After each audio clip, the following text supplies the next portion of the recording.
തമിഴ്നാടിന്റെ വികസന ചരിത്രത്തിൽ പുതിയൊരു അധ്യായം കുറിച്ചുകൊണ്ട് രാജ്യത്തിന്റെ 80ാം സ്വാതന്ത്ര്യദിനാഘോഷവേളയിൽ ചെന്നൈയിലെ ചരിത്രപ്രസിദ്ധമായ കോട്ട സെന്റ് ജോർജ് മതിൽക്കെട്ടിൽ തമിഴ്നാട് മുഖ്യമന്ത്രി സി ജോസഫ് വിജയ് ആദ്യമായി ദേശീയ പതാക ഉയർത്തുകയും തുടർന്ന് തമിഴ് ജനതയെ അഭിസംബോധന ചെയ്ത് പ്രസംഗിക്കുകയും ചെയ്തു. അഴിമതിക്കും ജാതിമത ഭാഷാ വിവേചനങ്ങൾക്കുമെതിരെ വിട്ടുവീഴ്ചയില്ലാത്ത പോരാട്ടത്തിന് ആഹ്വാനം ചെയ്ത അദ്ദേഹം അഴിമതി തുടച്ചു നീക്കുന്നതിനും വിവേചനങ്ങൾ പൂർണ്ണമായും അവസാനിപ്പിക്കുന്നതിനുമാണ് യഥാർത്ഥ സ്വാതന്ത്ര്യമെന്ന് തന്റെ ആദ്യത്തെ സ്വാതന്ത്ര്യദിന സന്ദേശത്തിൽ ഓർമ്മിപ്പിച്ചു.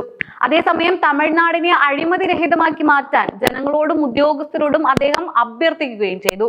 ജാതിമത ഭാഷ അതിർവരമ്പുകൾ ഭേദിച്ച് ജനങ്ങളെല്ലാം ഒരേ മനസ്സോടെ ഒന്നിക്കുമ്പോഴാണ് യഥാർത്ഥ സ്വാതന്ത്ര്യം കൈവരിക്കുന്നതെന്ന് ആവർത്തിച്ച അദ്ദേഹം കേന്ദ്ര സംസ്ഥാന ബന്ധങ്ങളിൽ തമിഴ്നാടിന്റെ വികസനത്തിനായി കേന്ദ്ര സർക്കാരുമായി ഭരണപരമായ സഹകരണം ഉറപ്പാക്കുമെങ്കിലും സംസ്ഥാനത്തിന്റെ അവകാശങ്ങൾക്കും സ്വയംഭരണ താൽപര്യങ്ങൾക്കുമെതിരായ തീരുമാനങ്ങളെ വിട്ടുവീഴ്ചയില്ലാതെ ശക്തമായി എതിർക്കുമെന്നും അദ്ദേഹം വ്യക്തമാക്കി.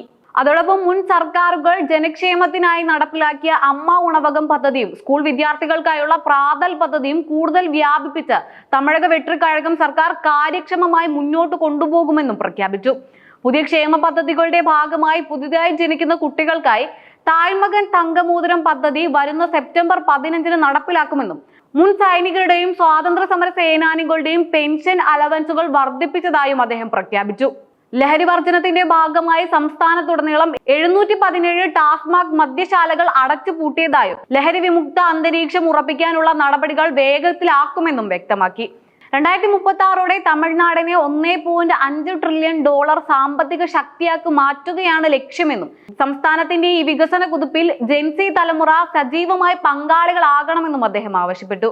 ചെന്നൈ കോട്ട സെന്റ് ജോർജിൽ നടന്ന പ്രൗഢഗംഭീരമായ ചടങ്ങിൽ വിജയുടെ മാതാപിതാക്കളായ AS ചന്ദ്രശേഖർ, ശോഭ, സംസ്ഥാന മന്ത്രിമാർ തുടങ്ങിയ നിരവധി വിശിഷ്ടാതിഥികൾ എത്തിയപ്പോൾ സ്വാതന്ത്ര്യദിന പരേഡിൽ പ്രമുഖ ചലച്ചിത്ര നടി തൃഷയുടെ സാന്നിധ്യം ഏറെ ശ്രദ്ധിക്കപ്പെട്ടു. വിജയുടെ മാതാപിതാക്കളായ AS ചന്ദ്രശേഖറിനും ശോഭയ്ക്കുമൊപ്പം ഒന്നാം നിരയിലാണ് തൃഷയും അമ്മ ഉഷാകൃഷ്ണയും ചടങ്ങുകൾ വീക്ഷിക്കാൻ ഇരുന്നിരുന്നത്.